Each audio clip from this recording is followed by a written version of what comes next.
Then glory to the Father, to the Son, and to the Holy Spirit, rang aloud throughout all paradise, that with the song my spirit reeled, so passing sweet the strain, and what I saw was equal ecstasy, one universal smile it seemed of all things, joy past compare, gladness unutterable, imperishable life of peace and love, exhaustless riches and unmeasured bliss. Before mine eyes stood the 4 torches lit, and that, which first had come, began to wax in brightness, and in semblance such became, as Jove might be, if he and Mars were birds, and interchanged their plumes. Silence ensued, through the blessed choir, by him, who here appoints vicissitude of ministry, enjoined, when thus I heard, wonder not, if my hue be changed, for, while I speak, these shalt thou see all in like manner change with me. My place he who usurps on earth, my place, a mine, which in the presence of the Son of God is void, the same hath made my cemetery a common sewer of puddle and of blood, the more below his triumph, who from hence malignant fell. Such colour, as the sun, at eve or morning, paints an adverse cloud, then saw I sprinkled over all the sky. And as unblemished dame, who in herself secure of censure, yet at bare report of others failing, shrinks with maiden fear, so Beatrice in her semblance shined, and such eclipse in heaven methinks was seen, when the most holy suffered. Then the words proceeded, with voice, altered from itself so clean, the semblance did not alter more. Not to this end was Christ's spouse with my blood, with that of Linus, and of Cletus fed, that she might serve for purchase of base gold, but for the purchase of this happy life did Sextus, Pius, and Calixtus bleed, and Urban, they, whose doom was not without much weeping sealed.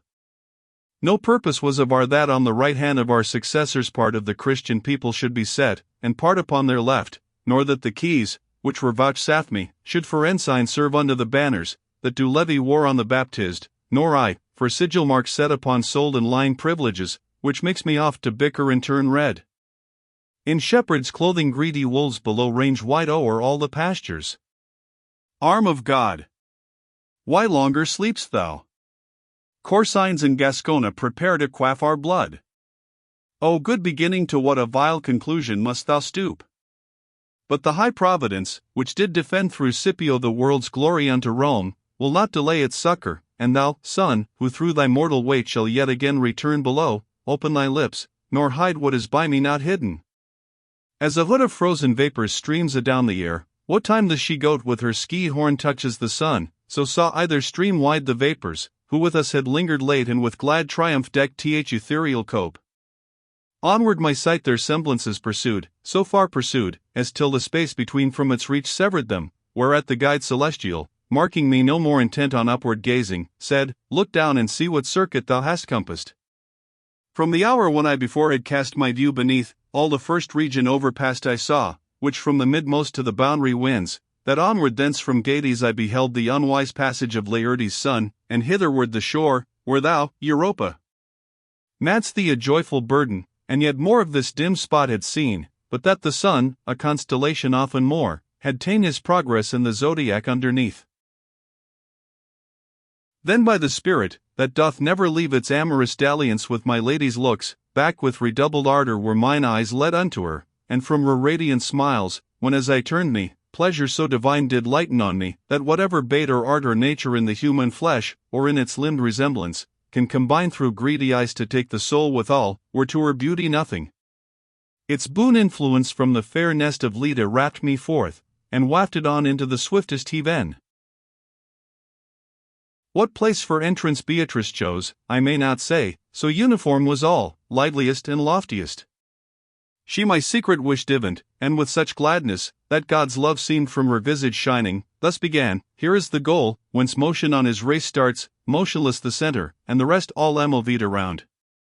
Except the soul divine, place in this heaven is none, the soul divine, wherein the love, which rolleth o'er its orb, is kindled, and the virtue that it sheds, one circle, light and love, enclasping it, as this doth clasp the others, and to him, who draws the bound, its limit only known.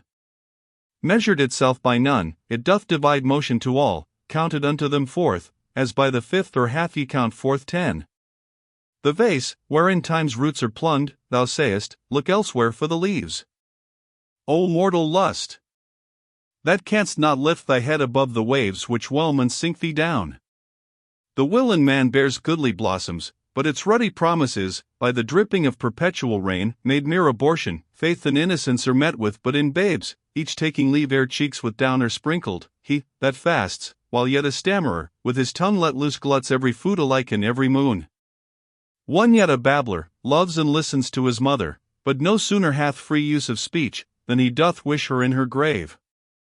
So suddenly doth the fair child of him, whose welcome is the morn and eve his parting, to negro blackness change her virgin white. Thou, to abate thy wonder, note that none bears rule in earth, and its frail family are therefore wanderers.